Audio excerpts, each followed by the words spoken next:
my understanding is that, and please correct me if I'm wrong about this, is that we have $65,000 for in the culvert, right? That we have a maximum total that we would have to spend on this project is 28,000, right? Part of that is gonna be labor costs, part of it, and we already own one of the culverts. So that we have max that we would have to spend, we only have to purchase one culvert. We have to replace 2 culverts. So I think what Mary's talking about is the fact that because the labor, we're donating is time, it's labor on our part and vehicle usage on our part, which we're charging the state for. And because we're charging them, that they're considering that as the offset, that's that 20% in time. I think what Mary's referring to is the fact that we are now taxing to raise $65,000 from the budget that we had devoted, knowing that we had to do this culvert project regardless if we didn't get the grant. That was our decision. Right. And so the idea is that because we're already paying, we already own the machinery, we're already paying Rick and Jeff for their time anyways, for 40 hours a week, work a week, we're already owning the machinery, that we're not actually going to have to expend cash on okay, that. so the question then is are we gonna, you're looking for an action item for us to put the $65,000 into surplus? Yes. Oh, I can't make that decision unilaterally, but I think it's a good idea. Well, the board needs to make that. Correct. The discussion was, we weren't sure if we were gonna get the state money, so we put 65,000 in, and then we were gonna use the rest out of the reserve funds. So we don't have to do that now. Correct. So now that $65,000 does not need to be spent. If it just sits here, it's gonna get spent. Unless you take some action to say. Okay, great. Thank you for bringing that up. I totally misunderstood your question. So, so we have to look at moving that into. I mean, the easiest way to do it would be move it into an undesignated fund, which would be a surplus fund for the end of the year. And the idea being that we're going to try our very best this year to stay on budget. I mean, last year, this year, we'll be able to discuss it a little further down the line. Yeah. About the audit and stuff like that. But, this year we're fiscal year 25. We had obviously unanticipated expenditures set up, $65,000 or $50,000 to $65,000 in FEMA. So, I mean, we can't always budget for that. So, but yeah, I mean, the idea would be that it goes to the undesignated fund. Yeah, go ahead. When are monthly reports going to start being available for this year? Well, the Selectboard has them right now, and they're available for anyone that want a copy of it. So this is the first month. 26. Yes. Yep. So when will 26 is monthly report be available?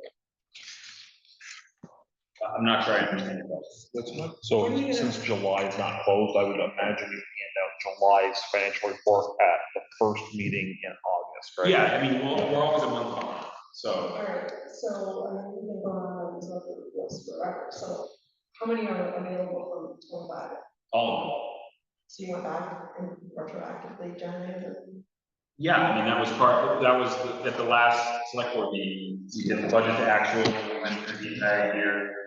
It's in the minutes, my entire report to the board about the budget to actual for fiscal 25 is in the minutes, as well as the discussion of an audit from 24. And then I guess my only other comment is the paving.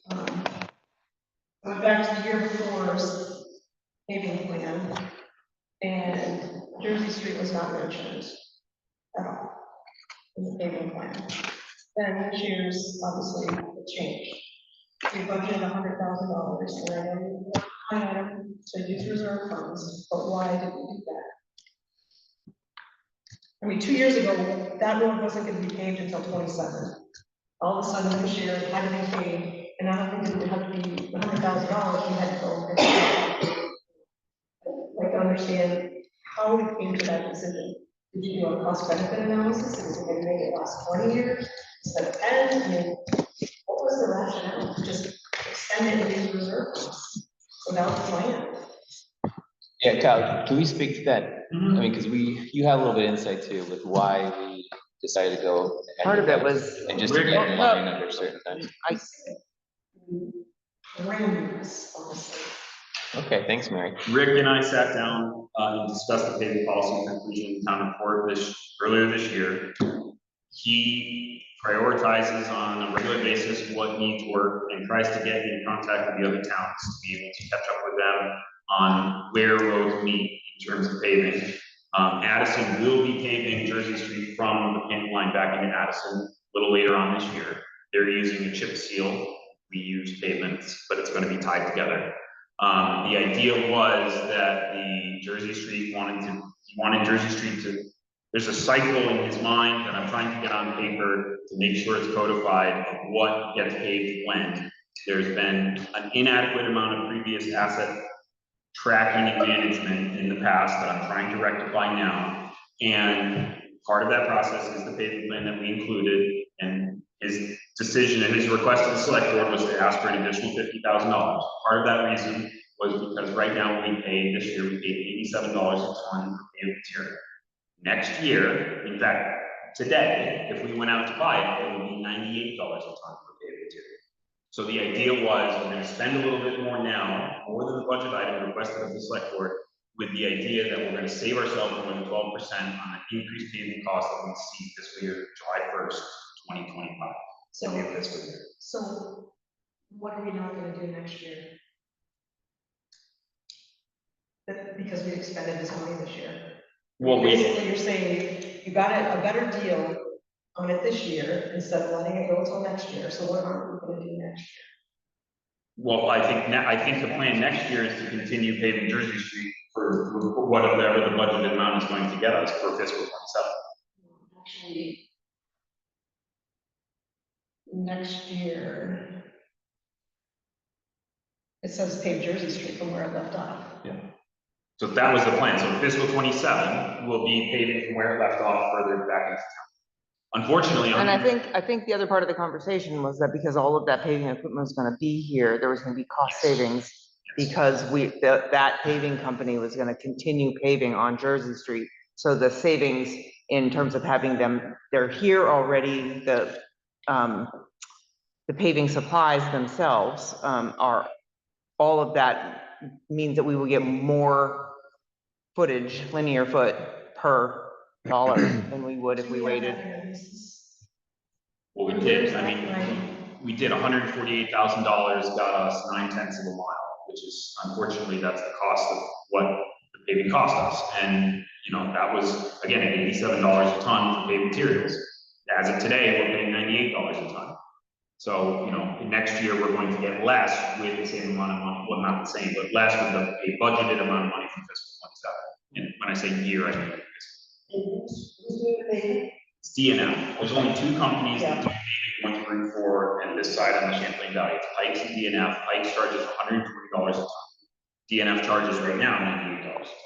My only, and this is really the first I've really paid attention to, my only thought is, here again, we're doing Jersey Street down through, which is farms, tractors, milk trucks and stuff, where if you take, like we were supposed to do, Lake Street, that gets a lot more traffic and everyday traffic. But the value of the vehicles passing over the pavement on Jersey Street is far greater than the residential traffic on Main Street. Yeah, but they don't pay the taxes on it. Unfortunately, if we want a road to last, we need to treat the road that each one of those manure spreaders is equivalent to thousands of passenger cars. And so the actual determination is about how many pounds per square inch that each vehicle generates, and those vehicles generate thousands and thousands times what a passenger car generates. And so it's the unfortunate reality that they don't pay the taxes, but we have to, if we want those roads to be manageable, they require such a higher level. So I guess where I'm going is, we voted to set up a committee to manage the reserve funds, to come up with plans. Before we even had 2 meetings, we've dipped into them. And it seems like if we were gonna do that, there should be an analysis that says, okay, if we spend this money now, we're gonna get this for it, which means we can avoid something somewhere else down the line. And okay, the equipment's already there, so how much did we have, what's the cost of this? How many dollars did we save by that? And that should be documented as something you're gonna go into, tap into the reserve funds, unplanned. I mean, it's just basic fiscal responsibility, right? You gotta write it down so people can understand this. How you made your decision. And right now, it just sounds like, oh, Rick said it'd be a good idea. And, you know, that's not really good enough. I have all that data, and it is documented. And the road asset management, depreciation schedule, the road asset network inventory that I've been building has been up. If that's all there, it shouldn't be so hard to explain. I'm, okay. That's all. I guess I'm looking for more piecemeal. Yeah, we decided to do it. Yeah, Kathy? I'd like to make a comment. I see several issues and discussion and action are coming up.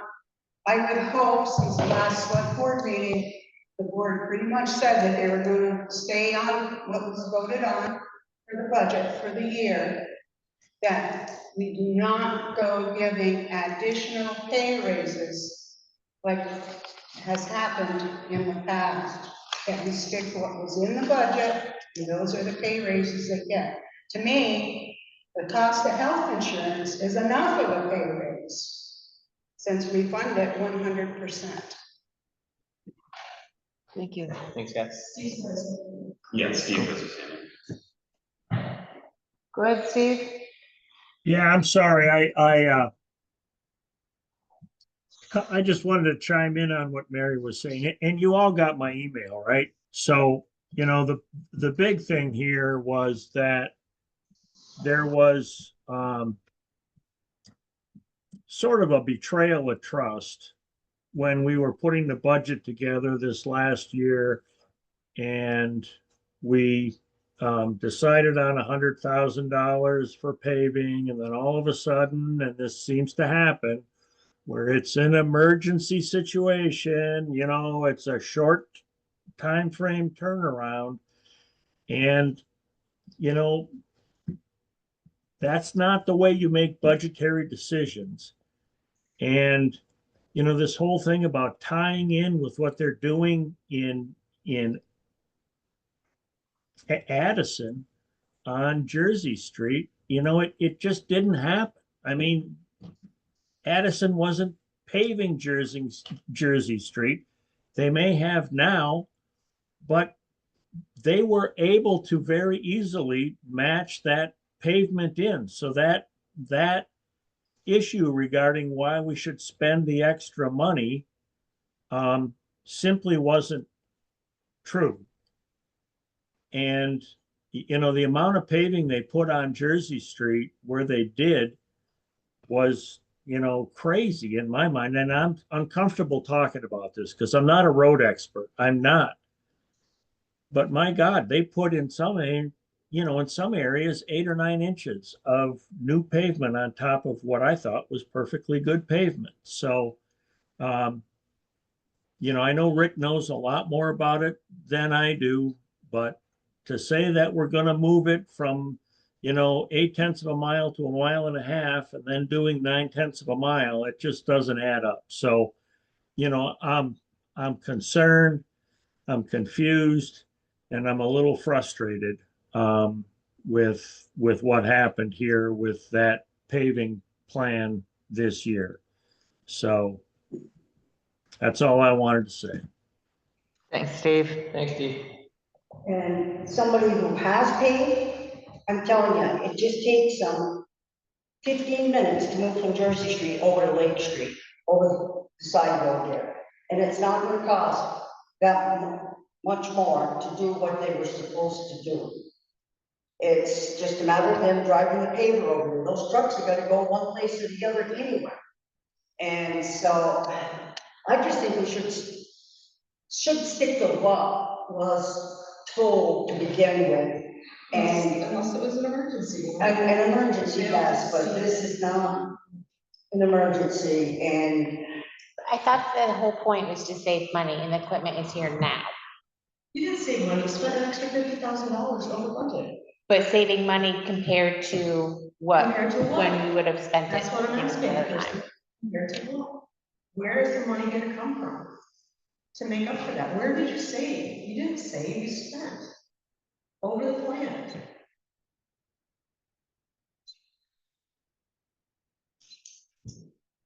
Yeah.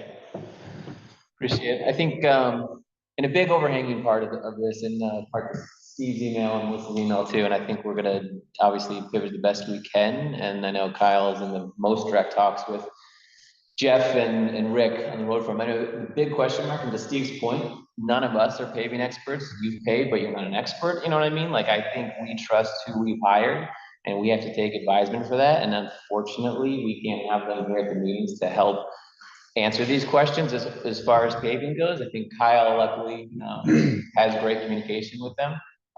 But I think, yeah, we're gonna work on trying to get that better. And again, like, I'm not gonna speak for the rest of the board, but, and Steve as well, but not being paving experts, we kind of have to work with the best that we can as a board to make decisions. And this is part of our role as board members, and we have to analyze it with what's in front of us the best we can. And so we feel as the board, this is kind of the best decision that we made, knowing that we're gonna be around for decades. Again, things will come up, Mary. There's not a paving plan. Steve, I know paving plans in the future, there's a thought of it. It's one of those things that, like, that's massive. And again, we were trying to get something and get some time on it as well. And hold on, I just wanna see if any of the board wants to be comfortable with that or has any other comments on paving. You know, I think we don't do it to spend money. We don't do it to just say yes to Rick and Jeff. We do it for the town, what we think makes sense. So that's where I come from. I won't speak for the rest of the board, but if they want to comment.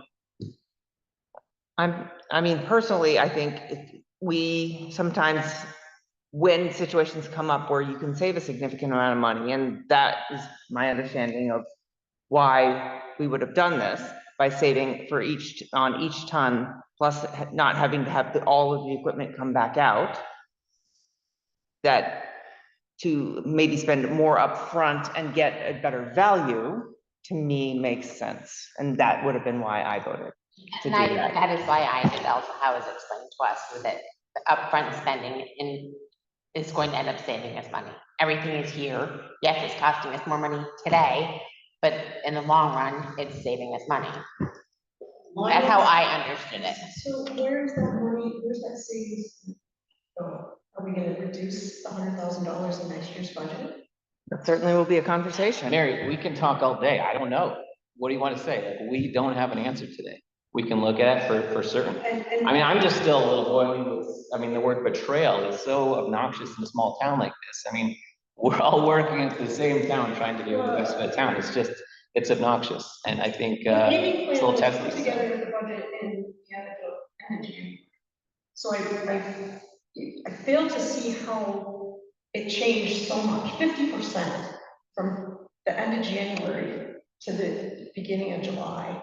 That's the question. I mean, there was a plan, we were gonna do so many miles, and then all of a sudden we did more because, well, yeah, we can save money, but that savings has gotta come from somewhere. And so I think it's a completely valid comment to be able to say, when we go to build the budget for next year, that we have a significant reduction in the paving budget because we spent more this year. But that's, It's all in the minutes, Mary. I mean, gosh, it's just like, we're trying to it's do our all best. It's not recorded, like I it's got on you YouTube, it's like, It's so frustrating. it's, But I get it. I get the frustration from your It's- part, frustrated from ours. I mean, yeah, of course it is. I Mary. mean, Of course it is. I think the parts, I feel like that's getting lost along the way is, we're here with best intentions. We are here with best intentions, and it doesn't, but It that's, feels that way. that doesn't, on this side of the table, it doesn't feel like that. We're doing with what the best information that we have, we're trying to make the best decisions we can.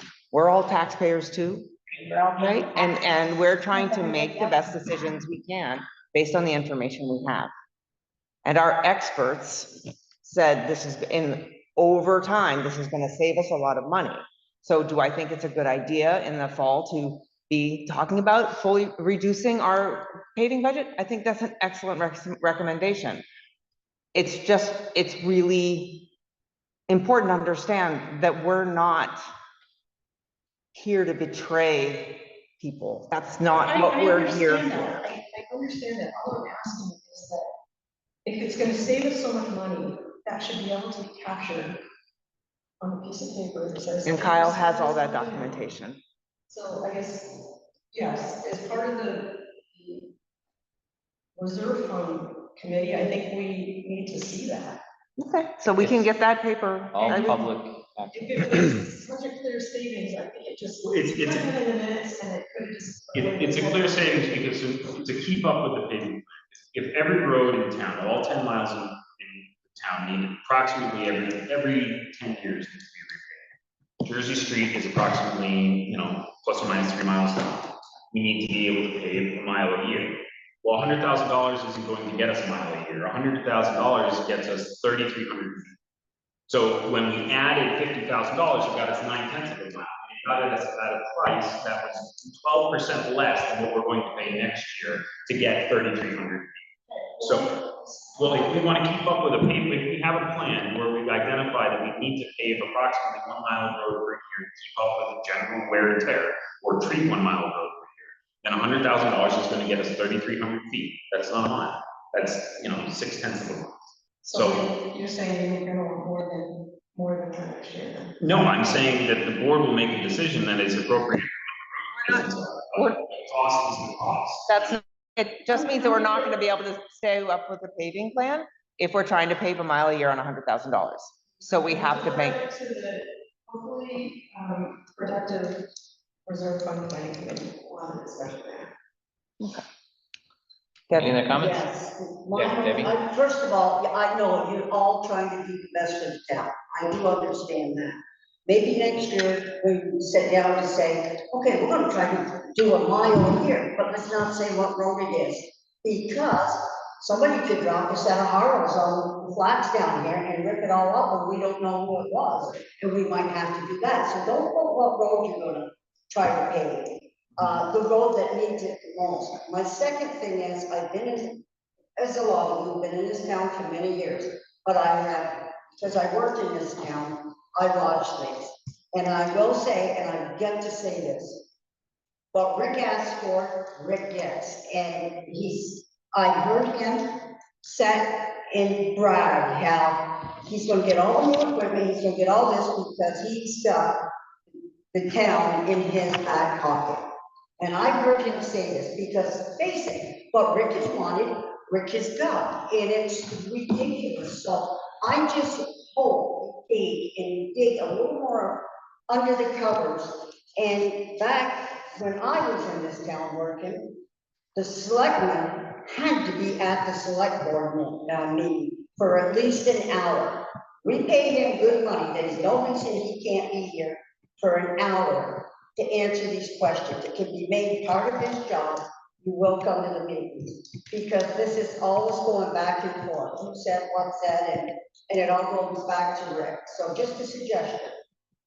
Any other We comments? thank you for trying to do what you're doing. I know you are trying hard. It's not easy when you got somebody that you rely on, because he's been here for years, but he's always got everything he wants. And let me tell you, if it wasn't for his workers, we'd be in a lot more shape than we are now.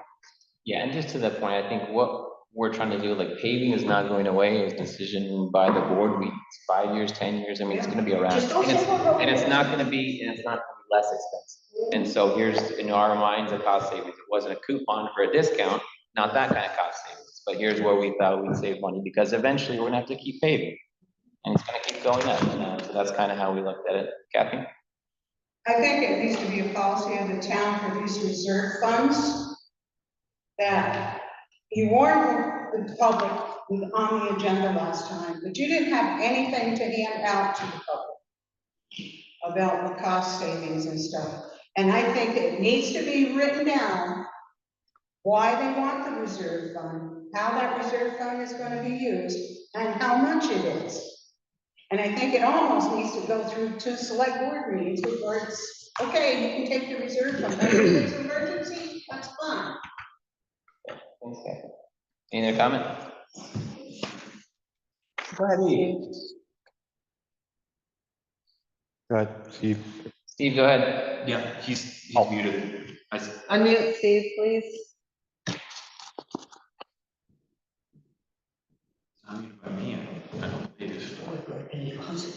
All right. So There you I go. think what this all boils down to, in the larger sense of things, is that the board needs to, I'll say learn. I don't want that to sound condescending, but there's a budgeting process, right? And so to make a budget work, you have a plan and you budget. And there's always going to be the potential for, quote unquote, cost savings because, quite honestly, costs are going to continue to go up every year. So you get a plan, you budget to execute the plan, and then, at the last minute, virtually at the last minute, when they're putting pavement down, you get a request to increase the budget by $50,000. That's not the way you operate. Honestly, I mean, we need to get to the point where we have a plan, we put a budget together, and we execute the budget. And that's not what's been happening. And, I'm just very frustrated in that. And there's a group of us trying to put together a plan for the reserve accounts. But, we need to have the support of the select board to make that whole thing work. So that's my comment. Thank you. Anyone else? No. Approval of minutes from 6:25. With the corrections that were Yes. made. Yes, so, remember what page that was at the end, right? Very last, yes. That was the item number 15, Teresa motion to accept the amended personnel policy, so forth and so on. The vote was recorded as 5 in favor, 0 opposed, which is 4 in favor. Yes, because I didn't vote. Yes. And I will make direct reference to the extension. Thank you. So the amendment the amended minutes read, item 15 plus Zach's. Perfect. With that correction, I would make a motion to accept minutes. Second. All in favor? Aye. Okay. I'm sorry, who seconded that? Oh, Robert. Robert did.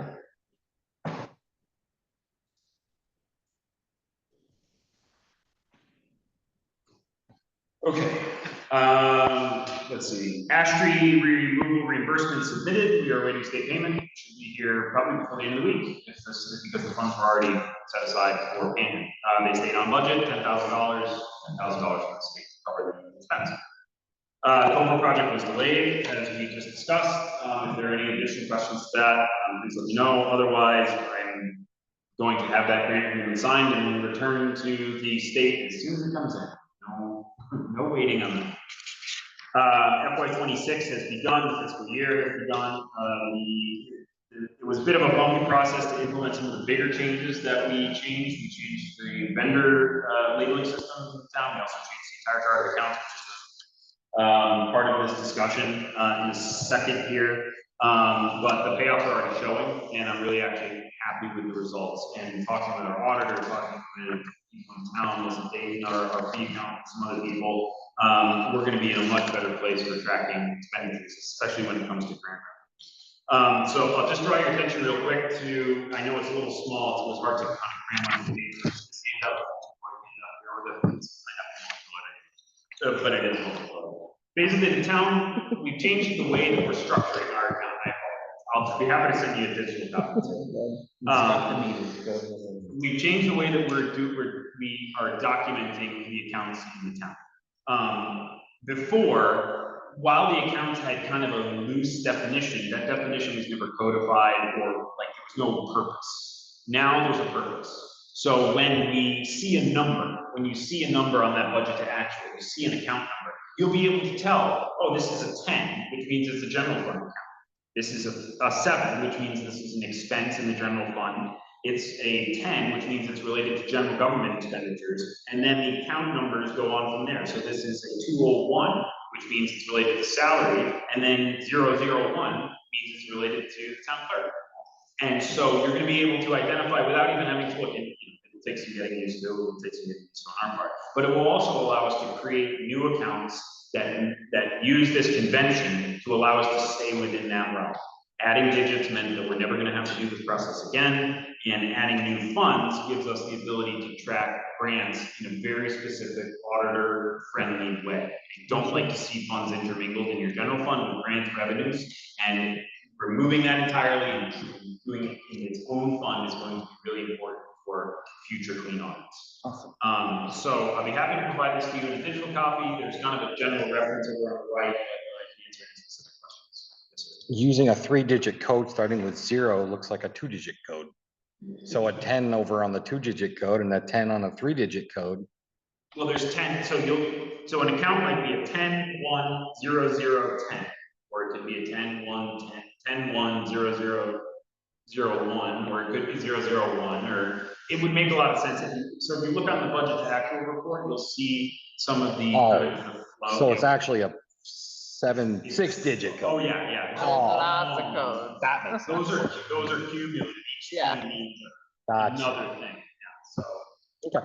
It's a little nerdy, but it's pretty exciting, for us. For because- nerdy people, right? Yeah, for us who use it every day, it's actually really exciting. And it will also allow me to give you not only budget to actuals, but we can track revenue and expenses that are related to each other in the town. So we can see benefits across the town, we can see salaries across the town, we can see highway miscellaneous spending versus office miscellaneous spending, and see where, if something happened to those expense accounts, we can track those and compare apples to apples. That wasn't possible in the old charge accounts, it will be possible. Awesome. So, yeah, really excited about this. This is really cool, and I'm really happy. And thank you very much, Melissa Dayton, for really helping with this.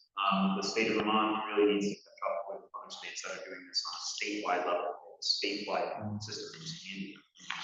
Yeah, this is what we used for fund accounting at the college too, so very user-friendly.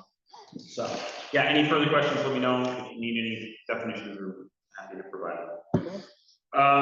Okay, so the time is 9, the Virgins Paint Boundary meeting is now scheduled. Thursday, July 17th, 6 p.m. here at the Paint Town Hall. I met with Media Factory today. They will be providing sound and video for us. We're going to work it out with Virgins cost-wise. It's not going to be a huge expenditure, but we'll figure it out. But it will be here at 6 p.m. There will be a presentation by Tim Cowan, a presentation by Ren Redmond, myself, and the 2 administrative legislative bodies from both communities. There will be notice in the newspaper and things like that. I didn't catch what that meeting was on July 17th. The boundary meeting between Virgins Oh, and okay. the establishment of boundaries between Virgins and Yeah. Kind of and this is a clerk treasurer update. It could have been an agenda item, but it kind of came to me last minute. I received quite a few complaints about fireworks, particularly in some of the neighborhoods on the lake. Obviously, fireworks are illegal except for the permit in the state of Vermont. And some of these fireworks shows went on for 45 minutes or an hour. I mean, massive shows.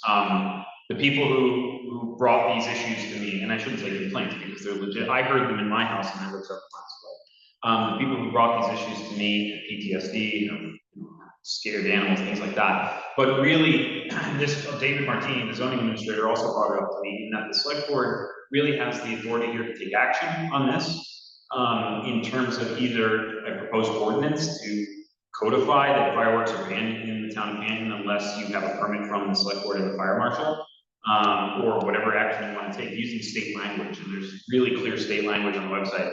But it was really, we also issue notices to people that have been repeat offenders, and we know who they are, to say, really not doing something that's appropriate for where, I mean, you're shooting off fireworks, a massive 45-minute show shooting off less than 100 people in your house. It's just like way outside the bounds of what the state recommends in fireworks. Everyone loves the 4th of July, a lot of people love fireworks, we get it, but people also live here, and it's not just a summer cottage for some folks, and they were the ones who brought these issues to me, feeling very strong. So, generally speaking, what's tomorrow, the DRB, the planning commission is meeting to discuss the ordinances for zoning enforcement and for noise. And fireworks would obviously, kind of fit into both of those categories to a certain degree, but the select board is going to have to, if the planning commission passes, the select board is then going to have to hold its own hearing on those sets of ordinances. There could be an opportunity at that point for an additional ordinance to deal specifically with fireworks, or we could rely, if the zoning enforcement one passes, we could rely on the zoning regulations to do kind of the heavy lifting on that. But I was, enough people brought it up to me this year that I wanted to make sure that it was a point of discussion. And, you know, it happens probably every year on the 4th, but there's, you know, it's tough when people come in and they're very upset in the office and they're telling you the story, and you know, I understand, I sympathize. Could we, I mean, the first thing that comes to mind is kind of like a step system. Like, first thing we do is we send a letter that says, hey, this happened, it cannot happen, it's not safe, you live in a place that's too close to houses, whatever, you need to have a permit. And start with that. And that's what David proposed. So is it easy to get a permit to the fireworks? No, it's not easy to get a permit. That's what I. You gotta have a didn't think it was. professional. Yeah, professional operator plus permission from your fire marshal or fire warden, and maybe even the town fire warden, I'm not sure, the local fire warden, and then also the town, I'm not sure, but you have to have a professional operating the fireworks themselves. They have to be 200 feet away from any possible structure, they have, that's why they do on ramps, all these things. So it's not easy to get a permit. It So, wouldn't be easy to write cease and desist. I mean, it's just like, it's already happened. I mean, it's kind of like toothless a little bit. I mean, we can't find them, you know, we can't. and that's what I'm saying, maybe we start with this, bring back to our attention that this occurred, and, Well, it occurs for years for the same people in our town. Yeah. It's not, this isn't the first time for this No. particular person. so then we say that as, you know, I mean, I guess the question is there some sort of action or something that we get from them, or some sort of promise that it won't happen again, right? And then we have documented that, so next year, we now have documentation, because they likely are not gonna shoot fireworks again this year. and except for maybe New Year's Eve, right? They're not gonna shoot fireworks again until either New Year's Eve or the 4th of July. But if we have it documented and say, we need you to sign and return one copy of this so we know that you read it. And that in that way, we have documentation on file, so if something happens next year, then maybe, I think going to law enforcement at this point is premature. Just because we don't have any documentation on it. We haven't warned it.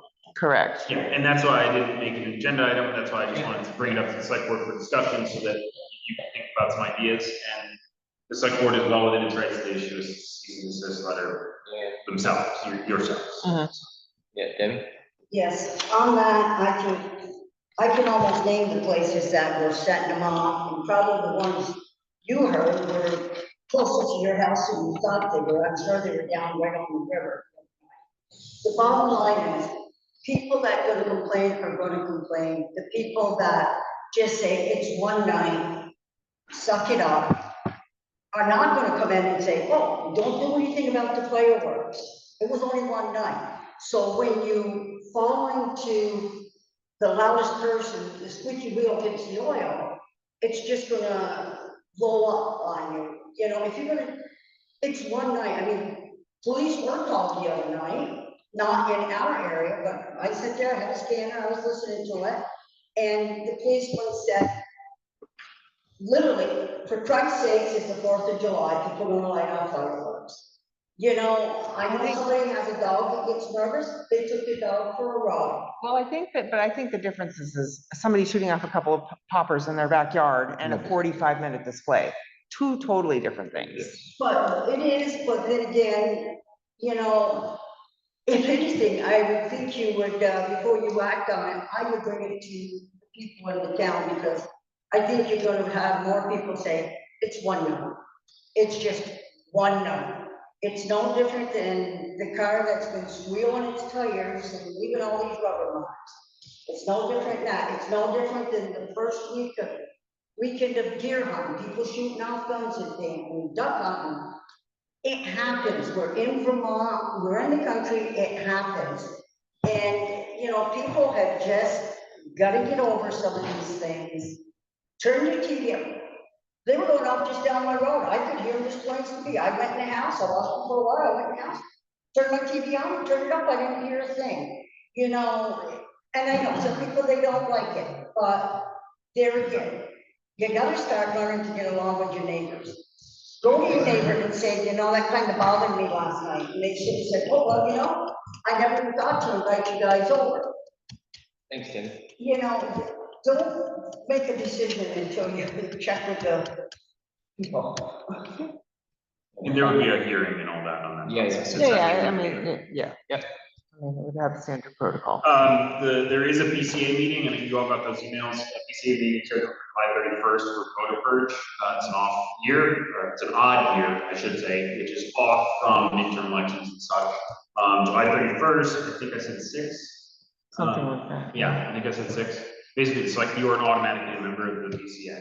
So this is something we have to attend. You don't have to attend, but It's encouraged. it's encouraged. Yeah. Forum for the board and all the justices, the PC is now 11, and myself is now 11. It's here. Yes, yeah, it's town hall. Quorum is now 6, the total membership of the BCA is now 11. It would be a voter purge. There's also, I don't know if you guys got this, there's also a assessment grievance that is appealing the decision of the listener. And so that would be scheduled for the BCA as well. Okay. And I mentioned the planning commission meeting tomorrow night about the ordinances and the future land use planning map, which has been on display down at the clerk's office for review. Yeah, there's a couple really good grants that I've just been alerted to that I'm in the process of actually writing, but I'll have more on that one actually, if it bears fruit, like as we get closer. Yeah, that's it for the quick review. All right, moving on, salaries, issues, and discussion.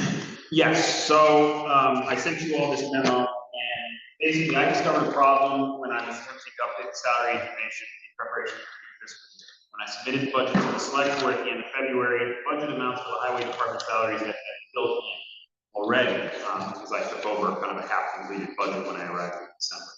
I took those numbers and then added the 3% COLA that the select board had discussed and used my figures for 26. I didn't realize until further investigation that the select board had approved a 3% COLA for the highway salaries in August of 2024, which was fiscal year 25. The new salary figures have not been updated in the budget copy that I was working with. This is why the highway department salaries are over budget for fiscal 25. And they were slightly by about 3%. But it also means that Jeff and Rick are earning basically the same amount as what has been already budgeted for FY26, including the 3% COLA. And then there's it's plus and minuses. I do take responsibility for this, as I've discovered now to really have double. I trusted too much, and that was, I sincerely apologize on that behalf. It won't happen again, obviously. And I proposed a couple solutions as part of this. You can see from the second page attachment here, the total amount difference. If you were to just add 3% to what they're currently earning would be about $5,000, $5,054.21. There's a variety of ways to skin this cat if you'd like, you know, and I propose some of them. There are a couple areas where I messed up in the budget's favor, in the revenue's favor, for instance. I budgeted the excavator loan, or excuse me, the John Deere tractor loan for the entire year, when in fact the payment is up in October. That's $873 a month for December, January, February, March, April. That won't actually be expended. So we know we're a little bit over there, but we know that also we under budgeted in a couple other areas. Now, you know, obviously I'm prognosticating what's going to happen with the budget and all that. So we are anticipating a little bit more revenue from a few things. But I will happily give up my 3% if Jeff and Rick get, if the select board makes a decision to put their COLAs in place as was intended by the budget and discussions with the select board at the time. Mine has no issues because my salary is new, so it's not part of this problem. It's only Jeff and Rick that has those particular issues of the difference. So I'm open to suggestions. I'm happy to propose suggestions. I don't know exactly what you are thinking, but I'd be happy to, discuss the specifics financially. What is their actual pay when you throw all the benefits in? Per year? I don't have that number in front of me. Because a lot of places you work now do add your benefits in a year, and that's what you make in a year. People gotta realize their benefits, their vacation and everything is a perk with their pay. And I really think we've got to slim this down more.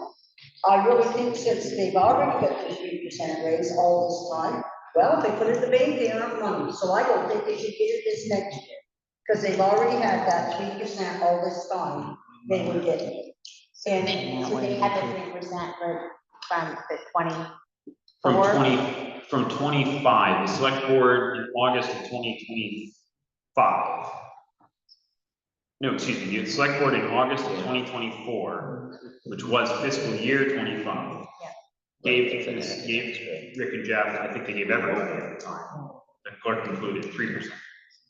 But that was, just I'm understanding this correctly, but that was supposed to be budgeted for. So they got the 3% for a whole year when they weren't supposed to have it. Yeah. Well, weren't supposed to, because the select board made that decision. It was given out by the select board in August.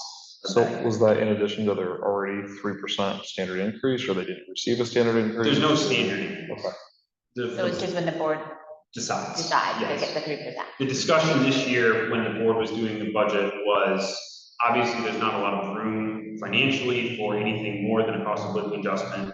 I took the inflation, cost of living, CPI, inflationary index, I think it was about 3%, it was actually 3.6, and I put it as 3% for everything.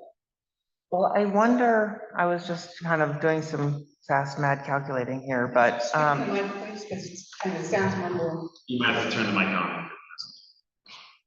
I was just kind of doing some mad calculating, and I'm wondering if because of the consistent COLAs that we've been giving generous pay raises, we knew that we had a little bit of ground to make up, wondering if we reduce the COLA to 1.5%, and that would basically cut the amount that we're over budget in half, and that would be, it would be something, it just wouldn't be, it wouldn't match the cost of living, but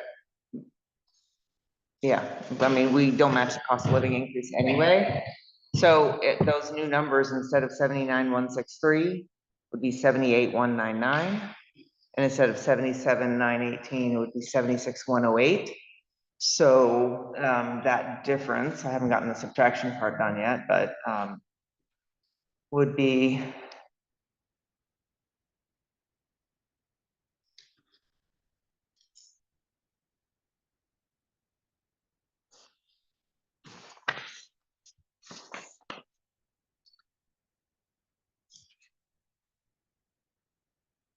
Okay, I see. We'll get to you in a couple minutes. We'll just discuss.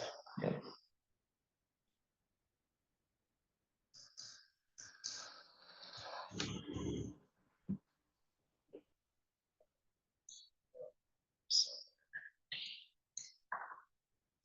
And Teresa, are you thinking of remaining consistent for Kyle, or does this only apply to the highway department? Yes. I hadn't really thought, I mean, Kyle hasn't been proxy to some of these other regular pay raises because he's been here such a short time, so that hadn't kind of entered my Yeah. brain. I'm just trying to get my head around it. No, it's okay. I think, Like I said, I'm fine to give up my 3% if it means, if you go 1.5% for the highway department, and I forego my 3%, that makes it so that we don't have a problem at all. yeah, it would take, I mean, it would take the total amount. Why should we? Because it's my mistake. Yeah, no. If we go to 1.5, everybody would still get the same. Yeah. People make It mistakes. was, but I'm not, I would much, and I'm not saying this for Donna, because Donna deserves everything and give her, I'm not volunteering anything, I'm just volunteering myself here in this. Right, but you are working very hard, making every I single. understand, but I think it's really important for us to try and stay on level. Well, I And I'm think looking that, for- I think that we give great benefits to these guys, and that maybe you just don't give much of a increase in pay. Yeah, I mean, we can certainly, we can certainly revisit, like, in terms of just the COLA, if we cut it in half, it's gonna bring it from 5421 to 2773. So it basically almost takes it in half. And doing that, and then we'll talk about any sort of, because this is the cost of living, not like their actual salary. This is cost of living. And that's a totally different conversation. And I think that's something that we'll address when we start talking about budgeting. But in terms of cost of living, if we bring it down to 1.5% instead of 3%, that halves the issue here. Just something to think about. So, And the savings on the note Kyle mentioned earlier, expiring October, that is more than, right, so Right. we're gonna have 3 months of that, so it's gonna almost wash with those 3 months of, 3 months or or 2 months. 8 months, because I think we're thinking 8 8 months months. fiscal year, So, yeah. okay, so it's gonna be, it's gonna, Yeah, I mean. like, when you look at the playing red and the Jeopardy- black, when you look at the red and the black, we're gonna come out in the black. Yes. But I think in the whole scheme of things, to just adjust the cost of living this year. And anyway, that's kind of where my brain is at. Yeah, I mean, I think that seems reasonable. I think, I don't want to go backwards with you. I mean, mistakes happen, errors happen, you shouldn't fall on a sword. Everybody's human, so. I appreciate you. putting Well, so yourself if out. I go to 1.5% as well, mine was 2,100, so that makes it 10,050. Less expenditure wise, I mean. But the error wasn't yours, you know what I mean, like, on the 3%. I should have been more careful, that's Well- certainly the lesson, and I'm not looking to fall on a sword here, I'm looking to share in sharing the solution. No, I think we need to get away from individual employee targets and kind of level load everybody in the same treatment, it's my opinion, but Kathy, you could comment? I just hope that whatever you're discussing here tonight, it doesn't happen like it did last year. Executive session was held, and employees were given enormous pay raises, and public didn't have anything to say about it, didn't even really know about it for a long time. And I understand Kyle probably did not have correct information to even begin to do the budget Right. and stuff on. But you've got to be cutting some costs somewhere. Absolutely, yeah. Deb? Yeah, and here again, I think that. mean, my whole thing is, I still think they're getting paid really good with their benefits. And when the storms and stuff, yes, they're working hard, but they contract a lot of help that we never used to use. And the thing is, they're not out there working manual, hard labor, 10 hours a day, 4 days a week. They're at the garage or riding around or whatever, and I think they're getting paid really good with their benefits that cover their whole families. I appreciate that, we're just gonna discuss as a board and kind of see how we all feel, where you want to do that. I'm gonna make a motion that we take the cost of living increase, across the board to 1.5% for this year to try to make up for some of the savings. I'm not gonna vote on that, so, You can vote if it's everybody. yeah, I'm gonna still abstain from that. Okay. Just highway. Oh, that's a great question. Oh, I mean, I don't know, that's a great I question. think the arrows are high, I would just think for highway. And That's- then we can rest the board, I mean, you all can. What was The question was, is it across the board or is it just for highway? What, the 1.5%? Yes. But he said the 1.5% would cover all of that, right? They're the ones But that- hang on, Hold Yeah. across the board, right?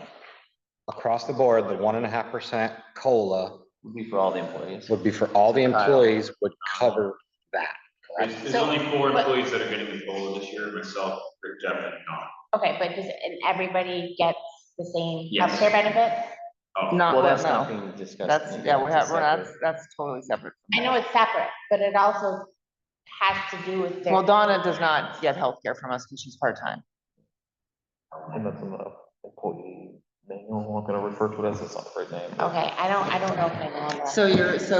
So are you, are you thinking that, we do 1.5 across the board for full-time, benefit employees and then stay at 3% for Donna?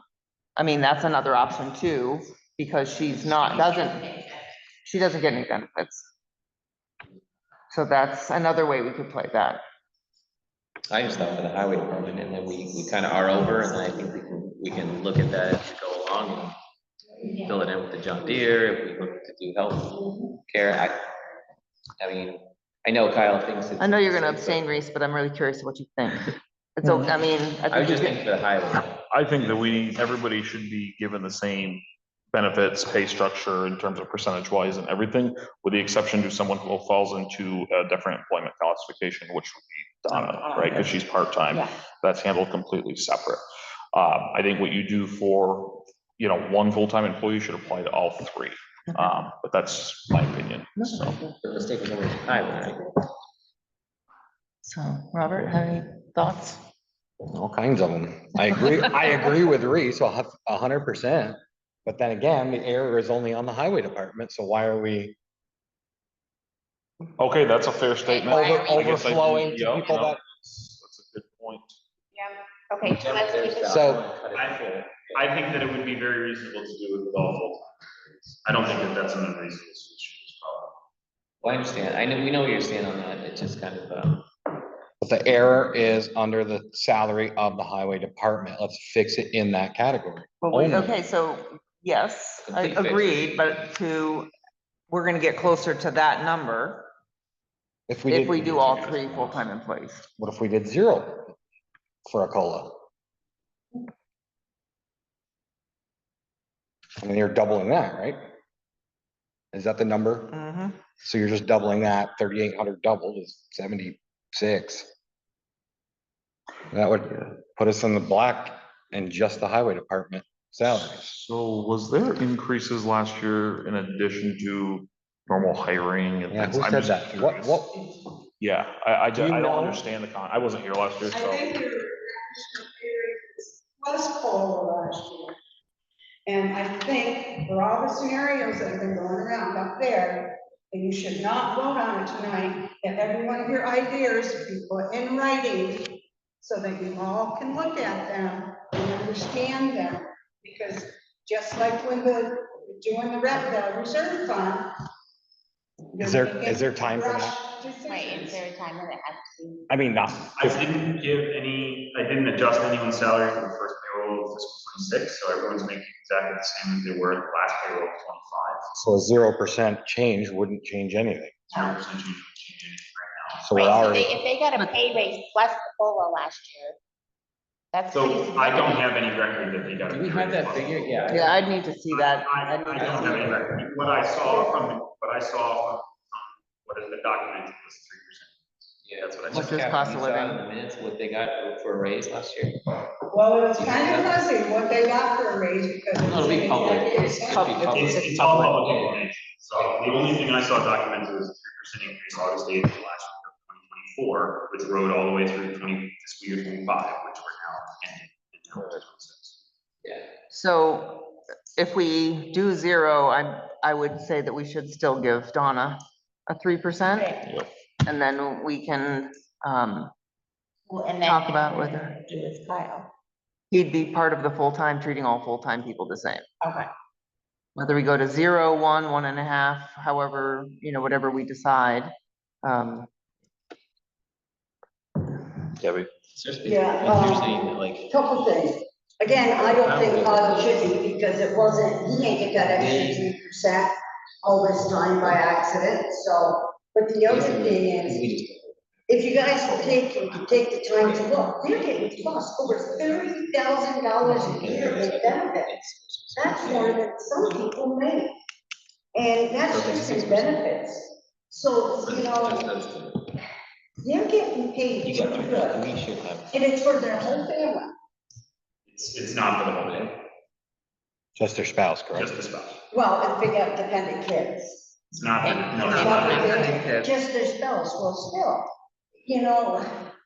let's go back to, trying to save money and pay them the insurance. That's a lot of money. You're making over $100,000 each one of them. But And not counting the overtime. does that make sense? Like, Maybe we just true. don't do the 3% for the highway. That's what I think. To That's, keep him, yeah, like. there's no reason. Why take away? I agree. Yeah, you haven't had a, Right. but Reason's talking about should do the same thing for all full-time employees, so ultimately. Not the mistakes only here. We're just trying to fix the mistakes.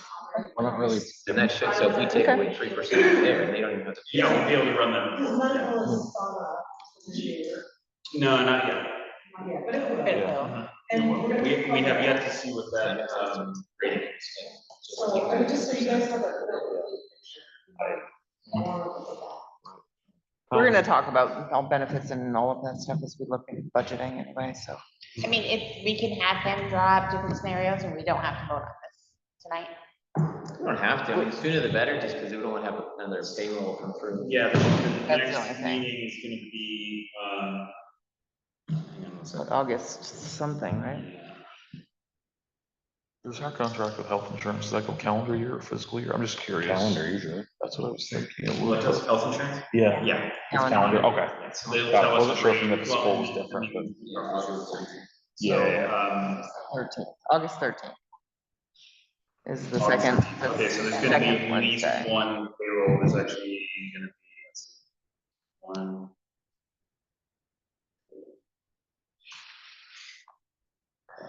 There's actually gonna be two payrolls. I was gonna say it was gonna be at least 2.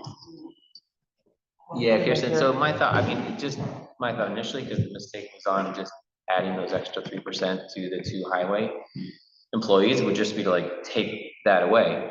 They haven't, recognized, and it's easily explainable on our part, like it was a mistake. It wasn't an extra increase, and it wasn't a bonus, it wasn't a pay raise, it was just we doubled COLA by mistake. And so we take that back to the original 3% that they would. Or the 3. No, Two. The 2 items, okay. Just the 2 highway. Put Rick and Jeff on a 0% COLA, and the other full-time employees still get the 3% COLA. Does that make sense, Kyle? Like. I don't particularly like it only because I agree. I mean, I'm not a member of the select board, but I do agree with Reese in the sense that a consistent policy for full-time and a consistent policy for part-time is fine. And I also think that, I mean, the idea from the select board was looking at the budgeted number that you guys got in, We February. budgeted for 3, we already budgeted for 3%. Yeah, but we were looking at their salaries, assuming, okay, this is what Rick and Jeff are making. And then we're gonna give 3% COLAs, and that was already voted on, and like, we approved that budget. So the idea was, this is what they were already making, you're gonna add 3% and no more this year. And so I think that, I can see both sides of this specific situation. I think a consistent policy for full-time employees would sell better, to us full-time employees. And I'm not looking to fall on my sword here, but I am looking for consistency because I think it would be better for everyone, if that was the case. I don't think we're picking and choosing who we're picking on. I think the error is there. Well, yeah, but the error is not their fault, and they I'm not thought, blaming anybody. This is the error that needs to get fixed regardless of why it happened. It can be easily got- right in that category. They got an extra 3%. they didn't get an extra 3%. So, because the select board voted in August of fiscal 25. Let's just say the select board voted in fiscal 25 to increase the salaries of all employees by 3%. At the end of the year, when we started to put together budget numbers, we looked at the totals and we said, okay, well, what can we do for next year? We can give them 3%. On top of what we thought they were already making. Yeah, they raised. My problem was that the budget numbers that were in there are the old budget pre-3% numbers are about, it's weird because it doesn't add up exactly 3%, but it's less than what it should have been, obviously. And now it's showing that if we add the 3%, that's gonna be different. So it's not an extra 3%, it's just the normal 3% that would have happened had the budget numbers been correct in December or January of fiscal year 25, when we were making fiscal year 26's budget decisions. So it's not like they're getting a duplicated raise or duplicative or anything like that. I mean, they happened to get that last COLA was in August of last year, or in 2024, and this one is just happening sooner because I wanted to get it done before this beginning of this week. So that, the math that you overdid for the piece of equipment was 800 and something a month, 873 something, yeah, or I 8 mean- months? yeah, about that. I only mention that by way of reference, and I So don't. that takes care of It does, but that's a slippery slope to overspending. And I reference it because there are categories where we're gonna be ahead, but there are gonna be several categories where we're behind. I can already tell you, we'll discuss it when we discuss budget to actual updates a little ways down the road. Addison County Court has increased their dues from $6,700 a year to like almost 9,000. So we're 3,000 in the hole right there because of dues that we owe to the court system, to the county government, basically, that exists. So there's gonna be situations where we're ahead, and there's gonna be situations where we're behind. It could theoretically wash out, but that's not good financial practice, so. So, It was 3.9% per the minutes from last August 26th. Okay, 3.9%. so that must have been, yeah, so that must have been the, based on the actual budget. Yeah. The actual that's what cost of it's- living it analysis. sounded like, Yeah, right. yeah. So the question still is, how do we Or do we fill this hole? sit in it? Try and cut here. Well, I guess, yeah, I mean, that's fair. You know, will we be able to make it up as we're looking at the budget? So the question for me is, how do we fill this hole in an equitable way? And I'm not sure. Make up almost 6984 by losing the payment for the 8 months on the tractor, right? So. Yeah. 790. Again, no, But that's. again, we know that there's That's- other Take places. out the 3% COLA, we're talking about $7,000 a year that we don't have to worry about in terms of them already earning more than what was budgeted for. And you can see those differences here too, because I mean, Jeff is actually earning, you know, if we looked at what Jeff was earning on the budget versus what Jeff is actually earning, and we just followed the budget numbers, he'd actually be down $60. You know, so really, we need to either just zero. I think zero is probably gonna be the best for full-time employees. That would, hearing that and understanding that, I think is gonna be the best solution to this problem, is that the full-time employees get no COLA this year, part-time employee gets 3%, and we re-examine the whole issue. When we with do correct budgets. budget information Yeah. in December, January, and start budget discussion Helps. fiscal 20, for fiscal 27. Steve's got a comment. Yeah, he's. Oh, Free go ahead, chime in. Steve. Raise me, Sorry. because he's being polite. Yeah. Thank you, guys. I'm just sitting here listening to this and this whole discussion just screams out for a more deliberative process when we're putting the budget together. So all of these things are known in advance and they're decided in advance. And on a second point, I just say, just as a point of order, Teresa made a motion that was not seconded. So before you move forward, she either needs to get a second and voted on that amendment or on that motion, or she needs to withdraw it before you can really move forward. Thank you. Where are people at on this? Kirsten, where are you at? What are you thinking? I'm thinking zero and keeping, For all three full-time employees? yeah. And then figure it out for how it works in for next year. Robert? I think that's a good idea. That would take both Zach's idea and Reese's idea and put them together.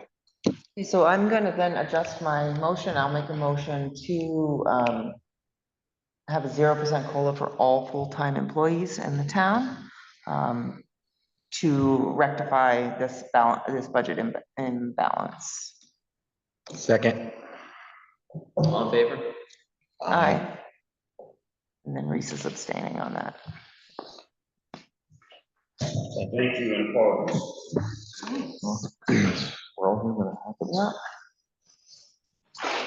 Can we put him in a clown suit and a duck tape? Yeah. There's one audit update, to close the fiscal year, we had to, I sat down with Becky, we were here till 7:30, multiple nights last week, to handle the one outstanding issue that didn't even appear until right as we were about to close the fiscal year, as is always the way. Unfortunately, what happened was that the loan for the municipal equipment loan that was given for the town, or that was the town acquired to help offset the cost of the community bank loan at a much lower interest rate. The loan paperwork was signed in June of 2024, early June, which made it part of fiscal year 2024's revenue. However, the loan was received after June 30th of the fiscal year into fiscal year 25, which means that the revenue and expense were in 2 separate years and they were not accounted for. Furthermore, the money was received in July, but wasn't actually used to pay down the debt until September. The auditor, when they come in, they look at 60 days past the end of the fiscal year to try and catch things like this. It was September 9th, which is 9 days too far past the fiscal year. Unfortunately, we didn't discover this until we started to dig into the last little bits of reconciling all the reserve fund and all of the accounts and stuff like this, because it was a mess. Without going into deep, it was the most complicated journal entry that I've had to do so far, but it is fixed. What happened is that it got sent back to last year, like it should have been, because the purchase was made last year, the revenue was signed for last year, and the revenue should be booked. That does change our position, not drastically, but it does change the audit position for last year. To change our net position, the auditor has decided, and this was signed off by the whole team, to document it in debt service, not in the actual net position. So it's a long-term debt obligation, and there's a whole bunch of, they have their reasoning and they can justify their. So suffice it to say, it's not a drastic change, but it did require some. Other than that, they sent us back another draft, been reviewed. We only found 2 very small little things that are probably just from copying and pasting errors. Sent that back this evening, and I hope to get a final copy once they review it and make sure that my changes are accurate. And I thank you again to Melissa Davis for looking so invaluable to have a 3rd set of eyes, 4th set of eyes on this. But that's really it. I just wanted to inform the select board, so we are a little delayed on that, but it's normal, and the auditor is actually thrilled that we're paying such close attention. So they're really happy to be working with us on this, and even though there's been a few bumps along the way, it doesn't change their unmodified plan, which is good. Okay. It's just something that didn't get noted. And in terms of budget, obviously not a lot is happening here. We're only 9 days into the new fiscal year. I can document a few things for you. Right on page 1, we've already received our first homestead payment from the state. That's great. $26,295. We've gotten a few delinquent taxes in. We're still about $30,000 outstanding from last year. I can also document to you on page 3 that we have paid our contract with bars.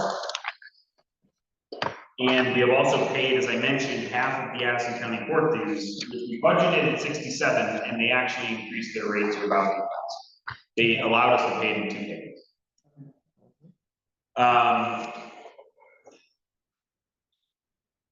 Let's see, what else? You'll notice on page 5 that capital outlays is a new category to track expenditures, large expenditures, particularly road or vehicle purchases. It's a better way of accounting for this. It's how the auditor organizes it anyways, so why aren't we organizing it like this? Capital outlays, which the paving budget had was $100,000. It is now expended. And we stand right now, that's about it really for total expenditures. There's nothing really significant that's happened beyond that. Obviously the expenditure on the reserve fund as well, but this is just in terms of general fund. And reserve funds like or beyond the to 48,000 that had been spent. I did learn today that our current use compensation from the state is going to increase from about $69,000 to about $89,000 this year, which is really good. I mean, somewhat good. It means it's offsetting taxes that we're losing from the properties that we hold for years. But it is an improvement in the revenue that they're giving us slightly higher rates of market. So, yeah, so you'll be getting one of these every single meeting. Again, this doesn't reference much, but next meeting will reference all of them. Yeah, and what I find so helpful with these reports is that you can look at the percentage expended or percentage and immediately places where we have red flags. Why has so much been expended? Why are, we have 7 more months to go and we're already, and sometimes there's a really simple answer and sometimes it's a really quick way to catch an issue that we may. And so I find these reports to be extremely valuable. I agree So- with you, Tracy. All right, you have a liquor license? Yes, so this is again for Agricola Farm, and they're hosting another one of those dinners, basically. They want to be able to have that.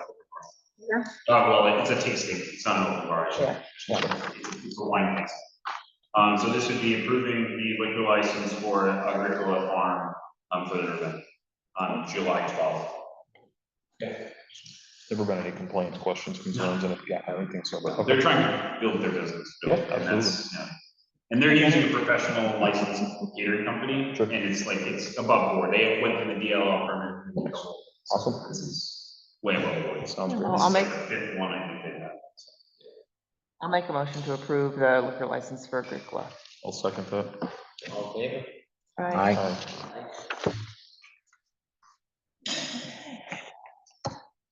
Payroll? Yes. And you all got the payroll and AP warrants in your packet this week. Right here, Kathy. Thanks, Kathy, for homework. That was a joke. I said, we emailed this all, so we don't have to sit here and go through AP payroll. We have it before. Put on the website too, as part of the agenda, as part of the packet. That's what's all of their financial Yeah, stuff. and no, I all know that. what events does. I didn't realize that. I will Look at take, their website, they put everything, every contract that comes up that the board's supposed to consider is in that packet. there are some things, I will have to go through it and double check. There sometimes can appear privileged information on the payroll, so I will double check. And if so, if the select board wants me to, I will do that. Be happy to post the packet that I send you guys.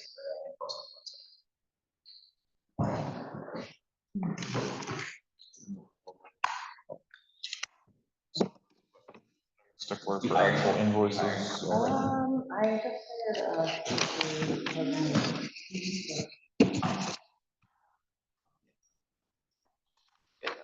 Not why they use a holiday on Thursday. Why they use Oh, yeah, what? Took a holiday on. What? I question that. I've been thinking about that for a while. Are they? Other department that gets to use a holiday on Thursday, wouldn't already be in because they're floaters? No. No, if you work a 4-day work week, you get and the holiday occurs outside your 4-day work week, you get the day before. Got it, okay. That's I think it's in the personnel manual, but also there's general practice. No, I was just curious. I was like, wait, No, I told you my joke. yeah, I know it's because the way the plant does it, like if we're scheduled to work, the college at 2, and it's not a explicitly holiday, it just goes to the part of the quarter. So I was just curious.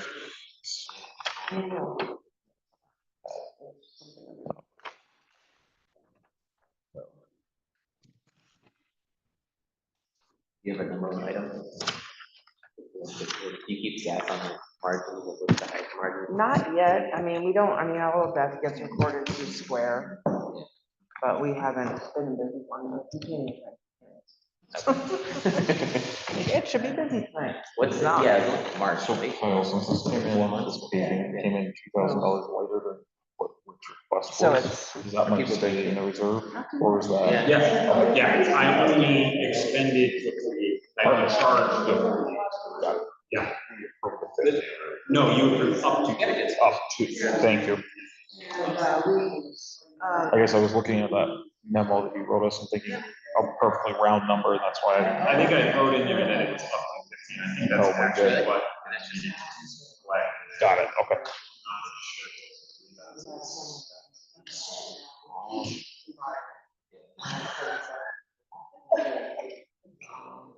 It does say 50, so it should say. We knew it was gonna come in.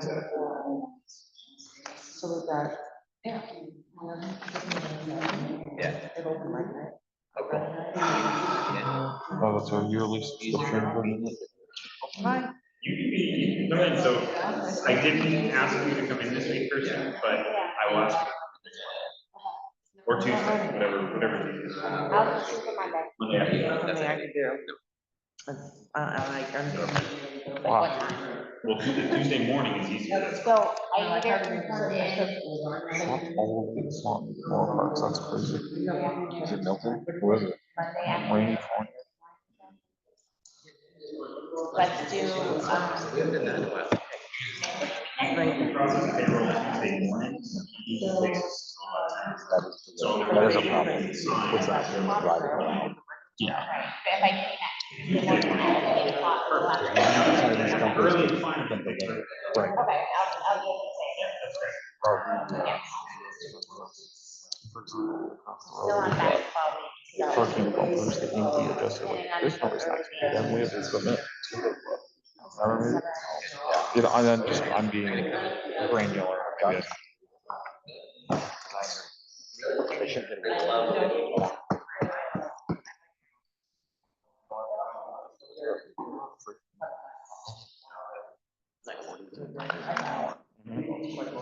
Yeah, I agree. Most of them. You know, machines go out, oh, good. Yes.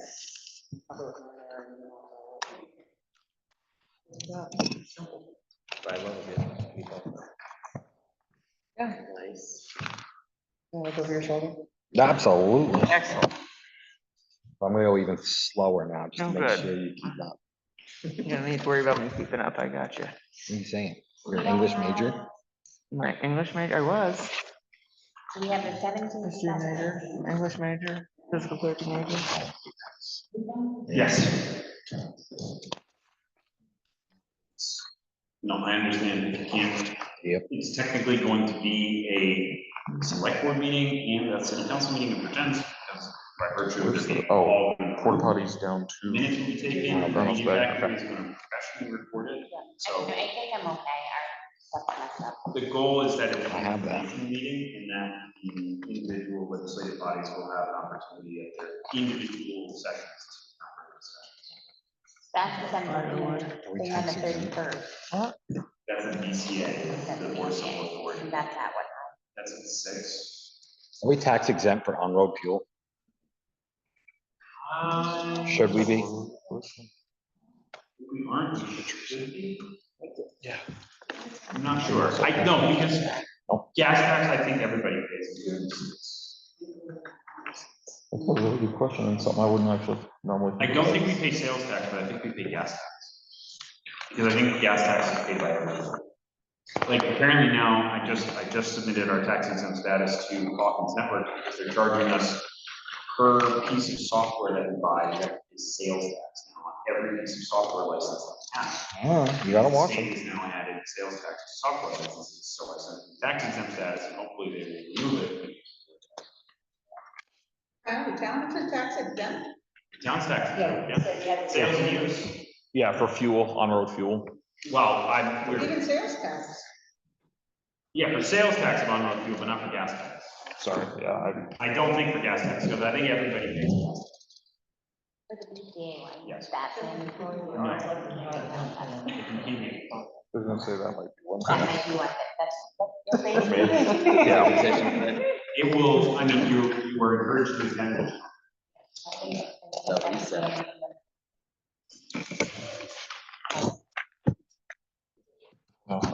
It's the purge is, it's gonna go pretty smoothly, because mostly it's gonna be, I will have a purge list. Sign and it. Sign off on it, we'll go through a purge list real quick. We need 5 weeks of murders in town. 14 accounts, so. Oh, I'm completely Go through it really quick. I'll see it. You definitely won't say that. But then the hearing for the list. See, that's all my duties. It's something that has to be the DCA, a little bit more. The process for like establishing it should be removed from the checklist. That's something I've never thought You about. issue a challenge letter, Okay, and if the letter isn't answered or it's returned undelivered, Yep. then you can safely remove it. got it. And if it isn't, then they can challenge the challenge letter, and then you Okay, so for, just for example, like when I sold my house in Middlebury and moved up here, like I didn't automatically get removed from their list, even though I wasn't. Did you change your address at the DMV? It's a great question, probably not in a timely fashion. Well, if you did, that's on the town clerk got it. Okay. Cool, I'm just trying to connect the dots. If you change your address at the DMV, the town clerk will get a message and it says, you have a new, whatever, change your address first. And we automatically, I review the information, if it's accurate, sometimes I'll even reference the property that the person lives on to make sure that it's actually them. Or if they're renting the property, I'll confirm with the owner that this person actually lives here full-time. But if you do it through the DMV, that's considered good enough. You are where you live. And so we accept that as good size. All right. Remembers, have you read the employee policies? I have glazed over, yes. Okay, is it? Yeah. I've read it cover to cover. It starts to get, you know, you're gonna refer to certain sections. There's a uniform. Well, There's so a I was looking at the uniform expenses.